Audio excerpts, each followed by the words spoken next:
I do a lot of traveling, but probably the best vacation that I've ever had was when I accidentally became homeless and stranded in Arizona. Hear me out, though. Whenever me and my friend Bailey go on vacations, we always go with our friend Josh. He is big on traveling. He loves traveling. He's been to every single state in all of the United States. Josh is obsessed with Whole Foods. He's obsessed with healthy foods. Our plane landed at 9:45. Josh shows up 25 minutes late to pick us up, which is really unlike him. He's not his usual happy self. He's not dancing. He's not happy to see us. He actually looks very concerned. We get in the car and we see there is a huge spill and glass everywhere. One of the jars that he had bought, because he just got groceries from Whole Foods, he had to go to Whole Foods, had smashed while he was racing to pick us up from the airport because he was 25 minutes late because he had to go to Whole Foods before it closed. So we get in the car on the way to the hotel, and there's a smell. So Bailey goes, "Josh, what did you spill?" It was half a gallon of pure fish oil. The fish oil had specifically spilled all over the car mats in the car. So Josh promised the next day that he would take the car mats out and he would clean the car. He spends the day cleaning the car while me and Bailey go shopping and do our own thing. But by the end of the day, we decided that we want to go for dinner. We get in the car, we're driving to the restaurant, and it still reeks like fish. But the mats are not in the car. We're in the restaurant and people are giving us dirty looks. We're sitting down, people are walking past our table like, I smell my shirt. I smell like fish. Our dinner ends, we go back to the hotel. We need to get ready because we're going out. We open the door to the hotel room. And I'm met with a wind now of rotting fish. Josh had taken the car mats out of the car and placed them on top of the heater, and it was blowing the fish air all around the room. Bailey's luggage was right next to the heater. Every single piece of clothes in her suitcase that she had brought to Arizona reeked like rotting trout. So Bailey starts yelling at Josh, and she's like, "Dude, take the mats out of the room. Why would you put the mats in the room? It smells like fish. Now it smells like fish in the hotel room, and it smells like fish in the car. We can't escape the fish smell." So Josh decides to go out and get more cleaning supplies because now the hotel carpet reeks like fish. So now he has to go get a steam cleaner to steam clean the hotel carpet and then wall washer to wash the hotel walls. I go to put my leftovers in the mini fridge in the hotel room. I open the mini fridge, and there's 5 rotting trout meals from HelloFresh. We go out, go to Casamigos, party. We come back to the hotel room. It's 2:30 a.m. now. Bailey is very drunk.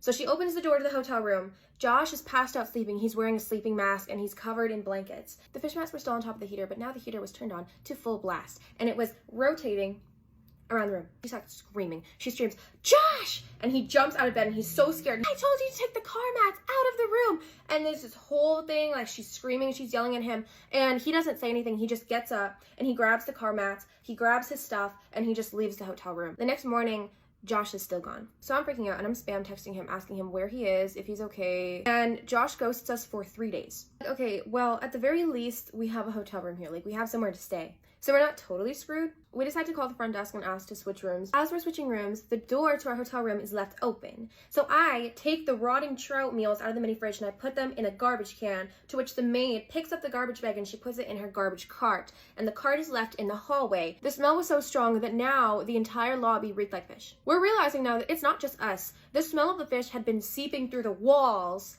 for quite some time now. In fact, there was an entire line of guests at the front desk, an angry mob, if you will, demanding their money back because it reeked like fish, thinking that somebody had literally died in the hotel. I see a man come out of his room and he goes, "And on my birthday too!" It is Friday, by the way, so we go out. We come back to the hotel. The lobby still reeks like fish. Luckily though, our hotel room does not, so we get a good night's sleep, the first good night's sleep that we had this whole trip. We're deciding what we want to do with our day when we get a phone call from the front desk. The lady's asking us, "So are you guys gonna check out anytime soon? Because it's 4 p.m. and checkout was at 3. And I'm like, "We have this hotel room booked until Monday." The lady's like, "Yeah, your hotel room was canceled last night." We're like, "Okay, what are we going to do? We need to figure out what we're gonna do.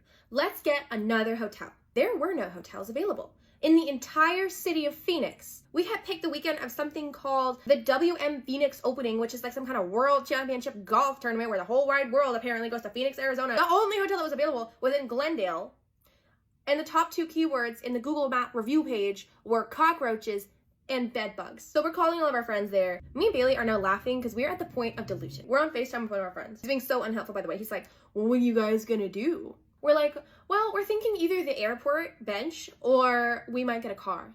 He's like, "Well, what are you guys gonna do if you get a car? Where are you gonna stay if you get the car?" And we're like, "Duh, in the car." He's like, Unfortunately, our plan of sleeping in a car was also foiled because all the cars were also booked. We finally found somebody. Our promoter friend Jojo told us that his best friend would let us stay with him. So Jojo is a promoter for a few of the clubs in Old Town, and he tells us to meet him at Maya Day Club because they have a table at Maya. A really expensive day club with like a big pool, and they have like a DJ, and it's like EDM music. We get there, all the girls in Maya are like, woohoo, woohoo. There's like 3 free bottles on the table. Me and Bailey are just sitting there like, it's loud in the club, but I'm still trying to make conversation with Jojo's best friend because I don't know who he is. I'm like, so, what do you do for work? I hear him say, Amazon! We're gonna be sleeping in a closet. We finally leave, we get in his car, we drive all the way outside of Phoenix. We pull up to a Wells Fargo, and behind the Wells Fargo is this hidden road. We take the road and we come up to this huge gate. We're driving through this community now, and we're realizing this is a gated community, and everywhere we look is massive mansions. And we're like,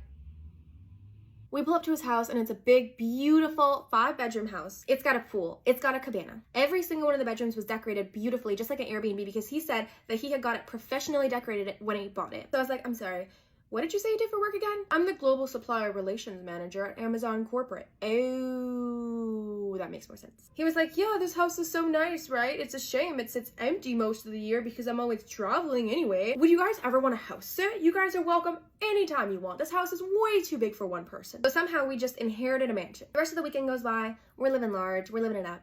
And then Monday comes and Josh finally shows up. He said that he felt awful for what happened, and he thought that it was just best if he wasn't around us because he felt so bad about the fish smell. And I was like, no, you're our friend. Of course we want you around us. We've been friends for years, like probably 5 years now. You're one of our favorite friends. Josh said he had a surprise for us because he felt so bad about the fish. And his way of making up for it was taking us to White Chocolate Grill and getting us a room for our last night at the Ondale Scottsdale Resort and Bungalows. And just like that, all's well that ends well. We got fined like $500 because they actually had to close the hotel room that we were staying at the last place because they had to rip the carpet out and repaint the walls. Oops.